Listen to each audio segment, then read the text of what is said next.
The views and opinions expressed on any program are those of the producers and/or the persons appearing on the program, and do not necessarily reflect the views and opinions of FRC Media, Bristol Community College, or the City of Fall River.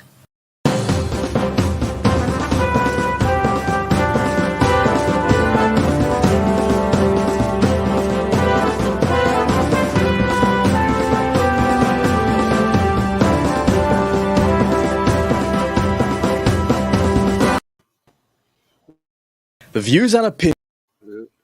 Well, there we go. Well, hello. Welcome to Spindle City Straight Talk. I'm Chip. And I'm CJ. And it is Wednesday in the Riv. Looks like we're having technical problems everywhere today.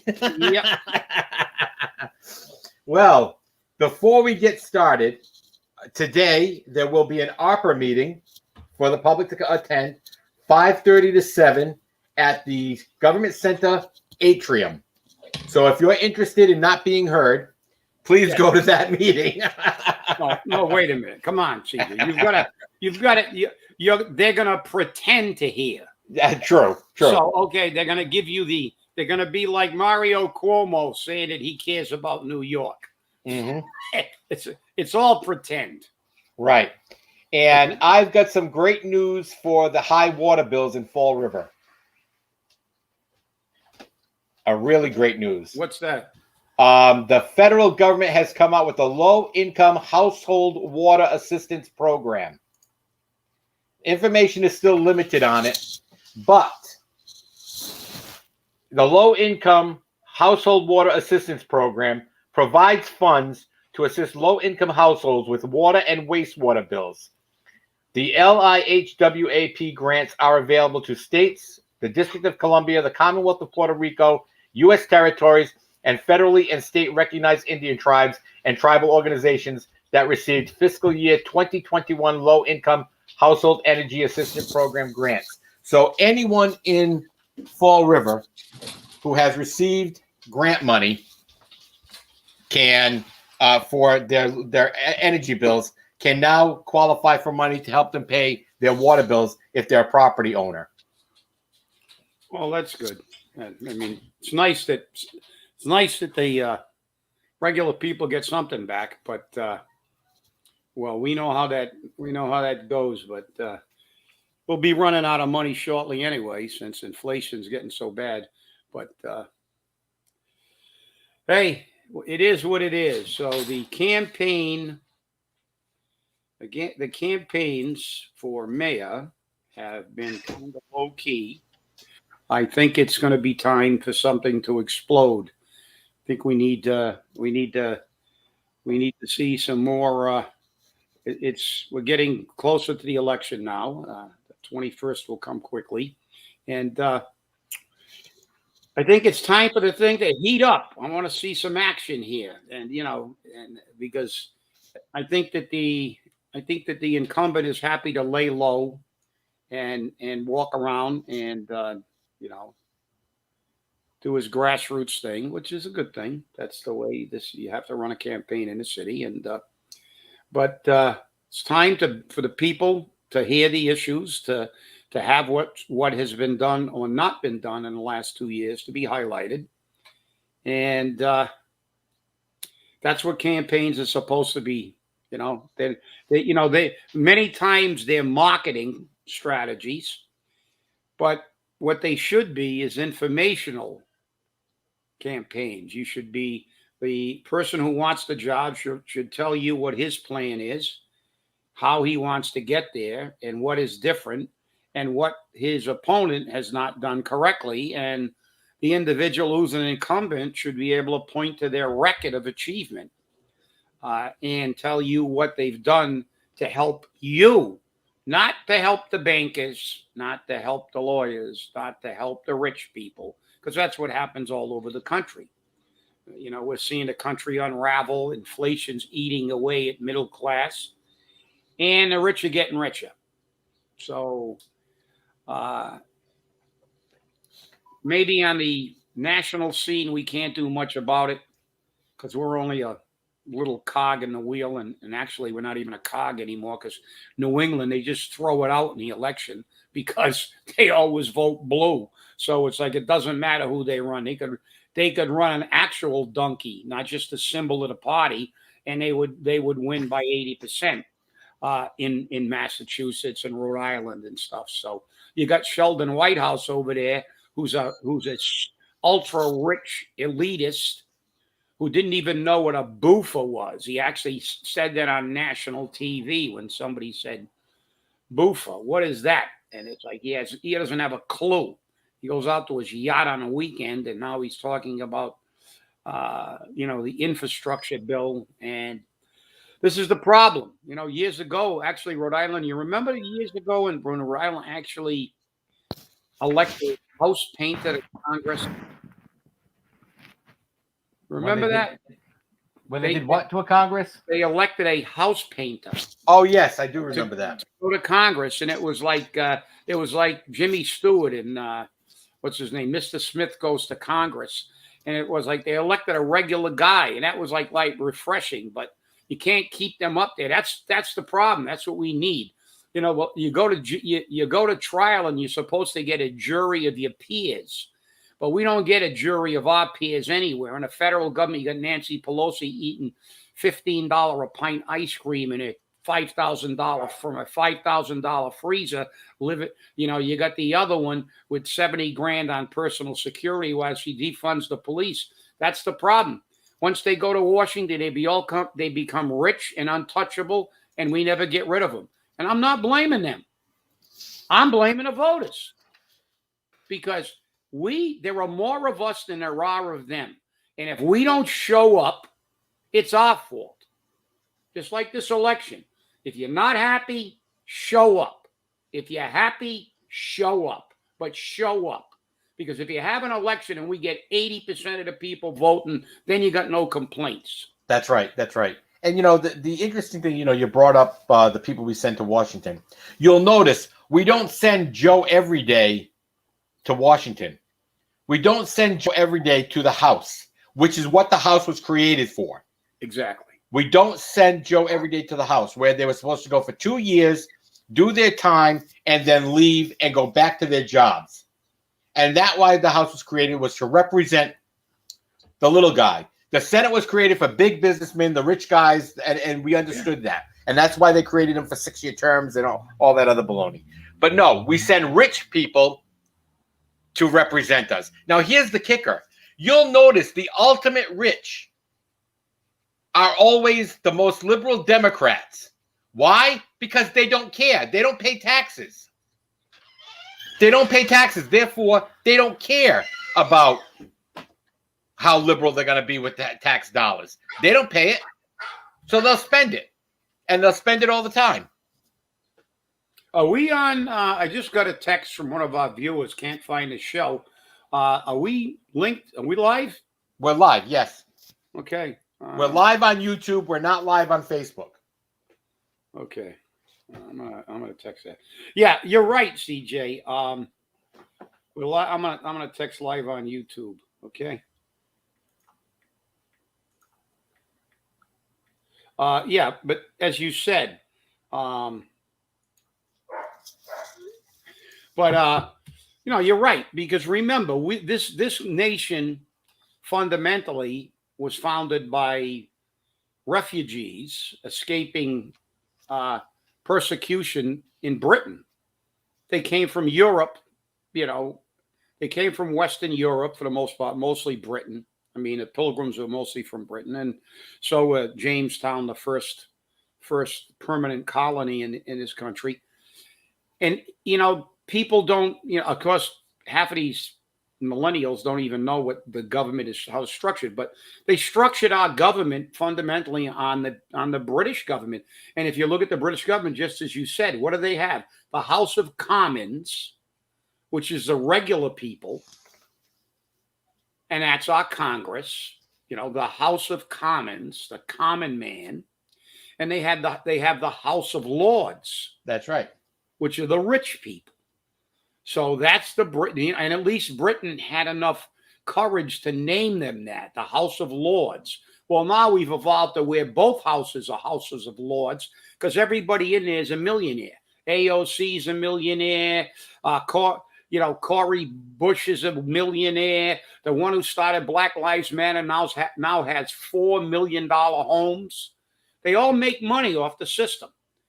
And they're not held accountable for anything, no matter what they do. One thing about Congress, if you go there and you stay there for a couple of terms, you're going to be rich. Remember in the last election, I think we pointed out, because I did a little research, that every congressional candidate that was covering this area was either from Newton.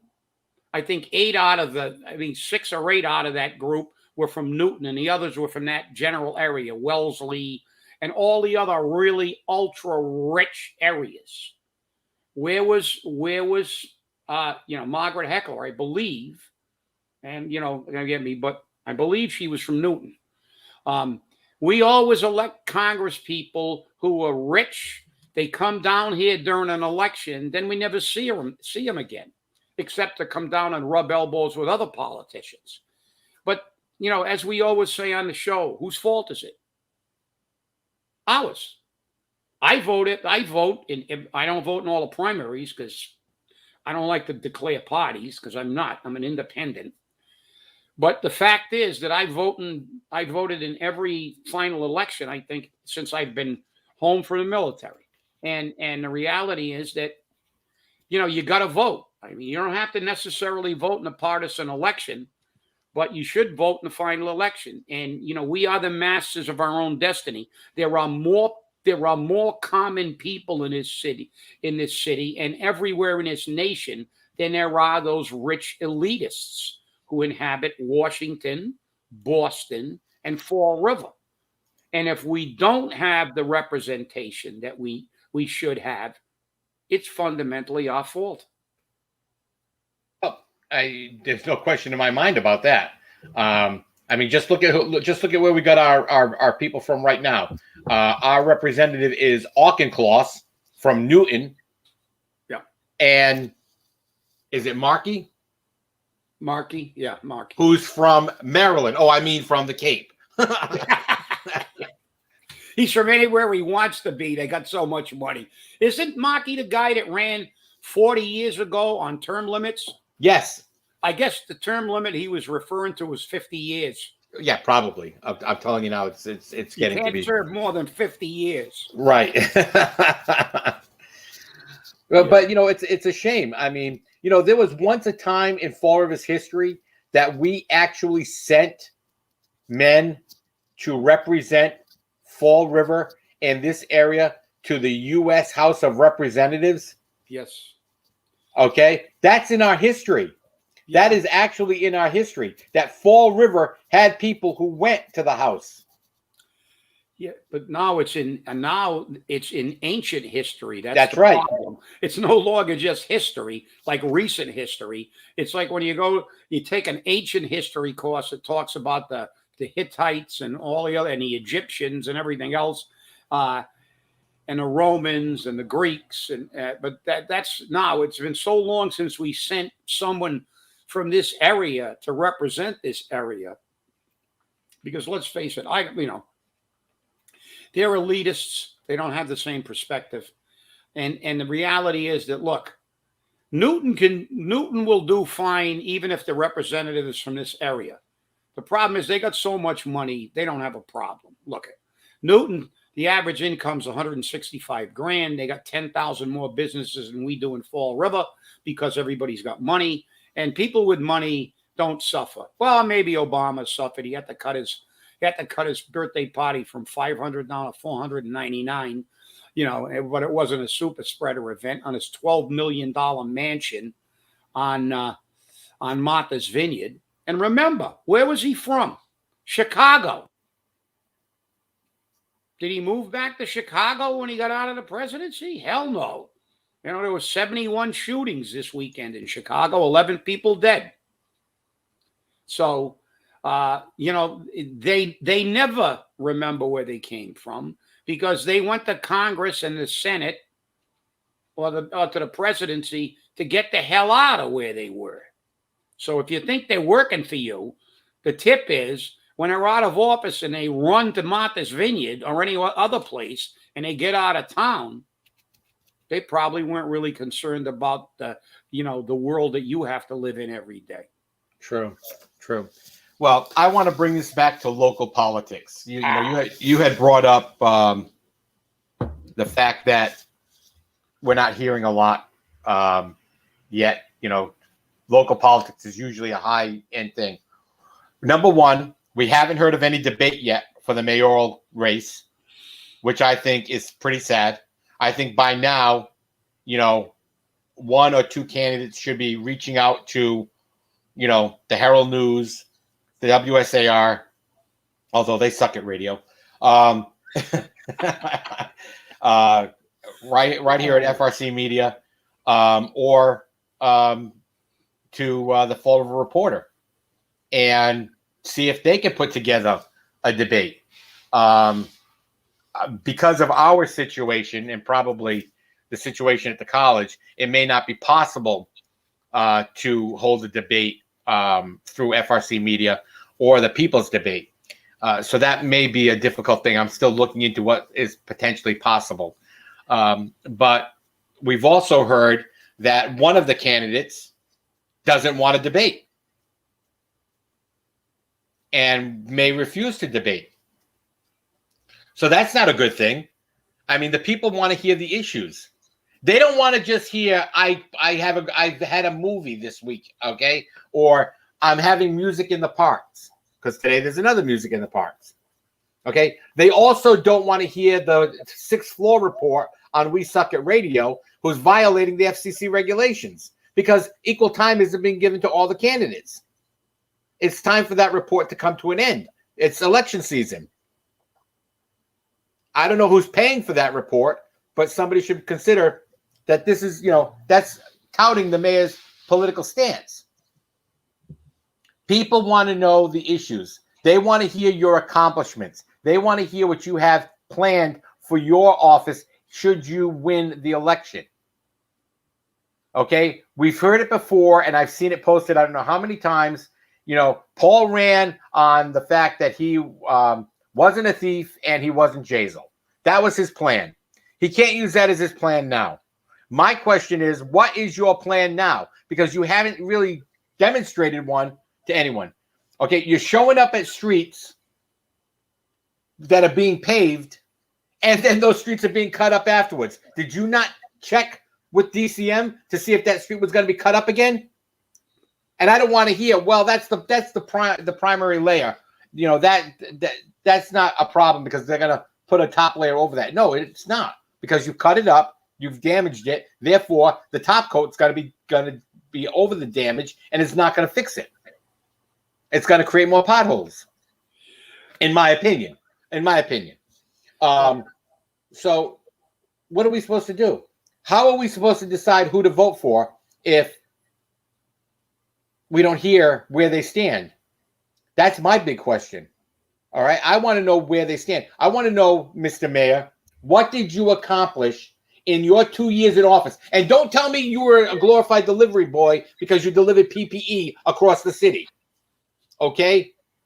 Don't tell me that you followed the orders of the governor. That doesn't cut it either. What did you do?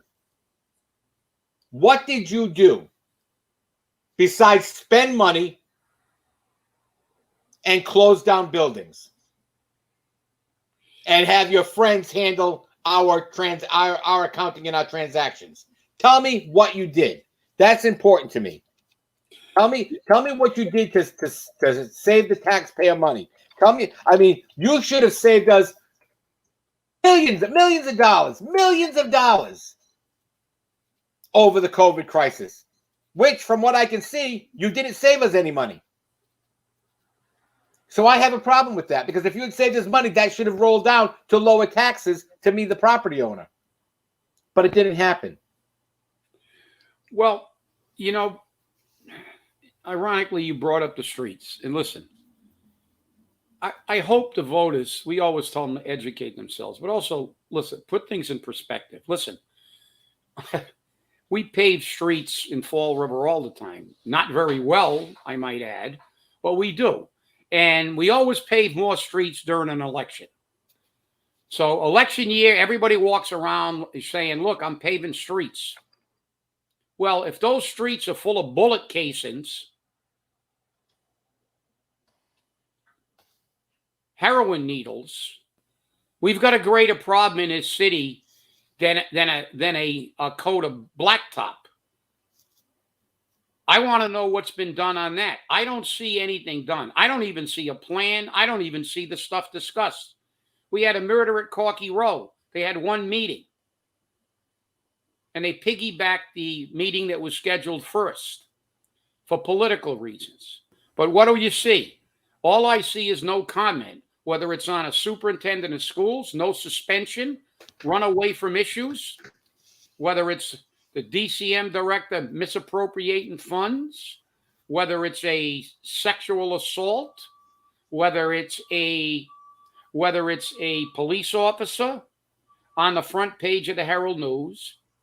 And the mayor fundamentally deflects it and says, well, I don't want to see them working outside the line. No, nobody should be working. But a mayor has to be a leader. He has to send a message to department heads that, if there's something like this, I better be informed and we better make sure we take appropriate action. And I am going to go and I am going to tell the public that I've looked at this and this is my feeling on it, and let the department head know about what should be done, not deflect and delay.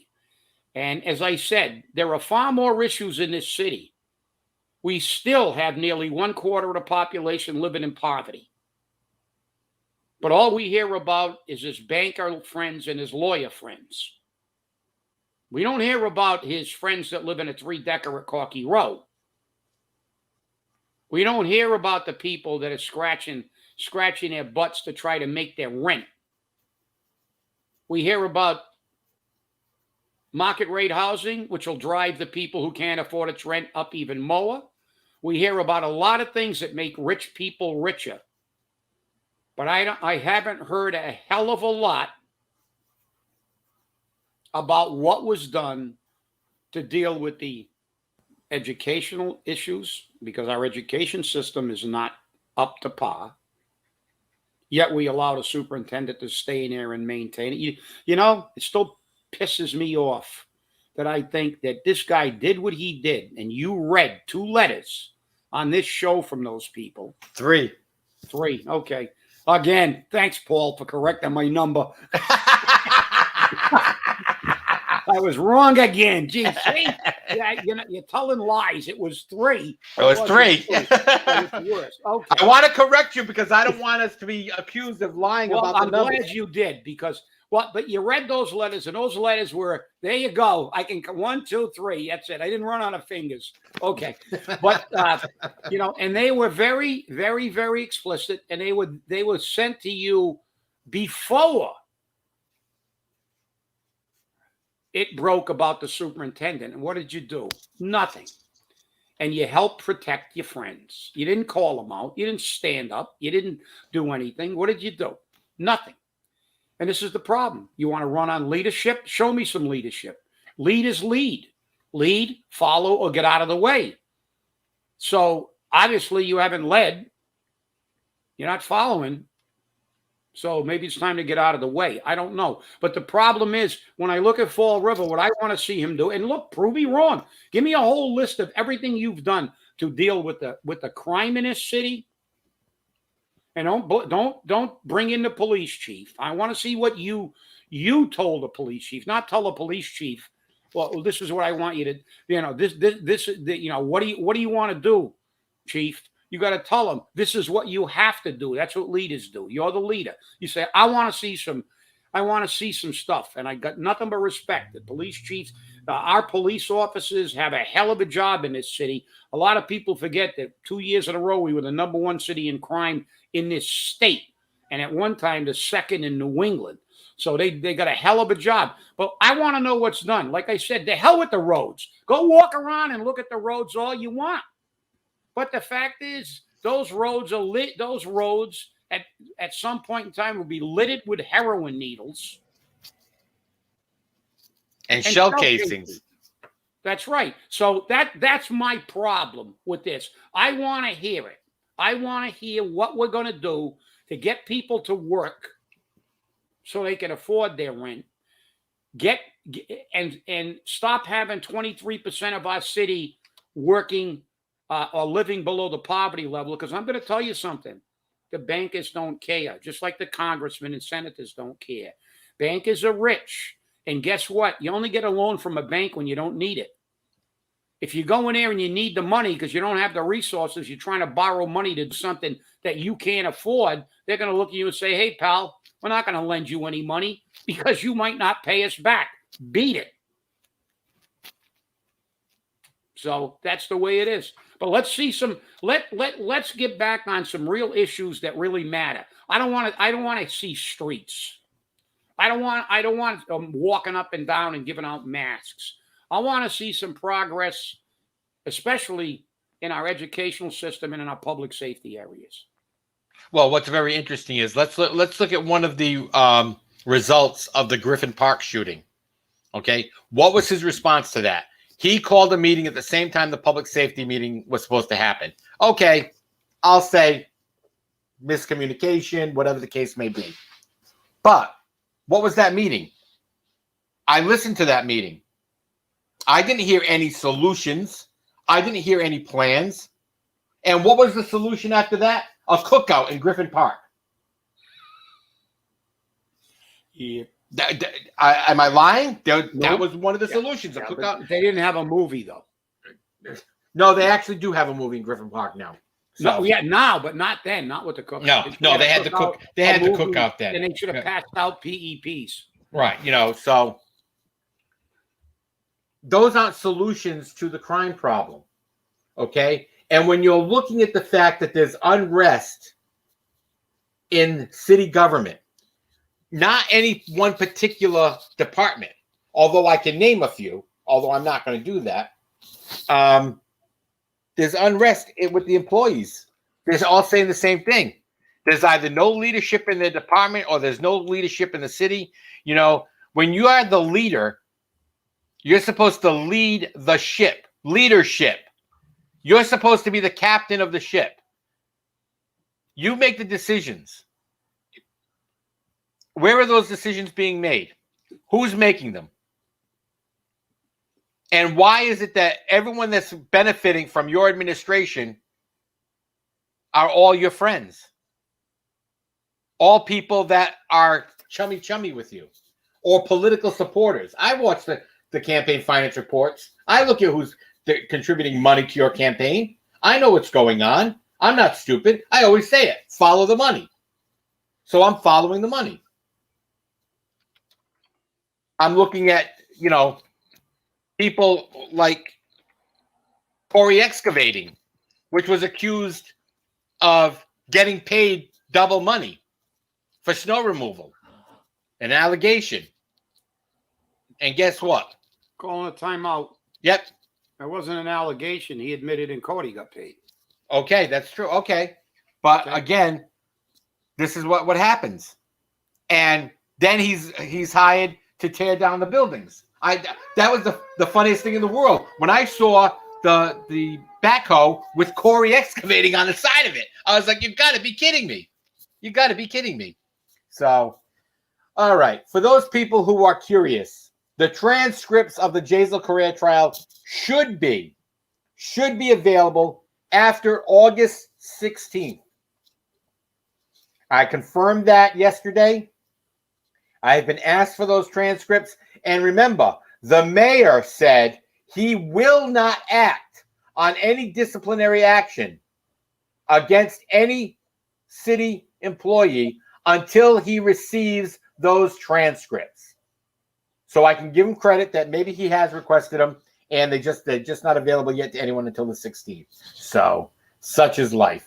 Well, we're at the end of our show. Yeah, well, I got to get this in quick.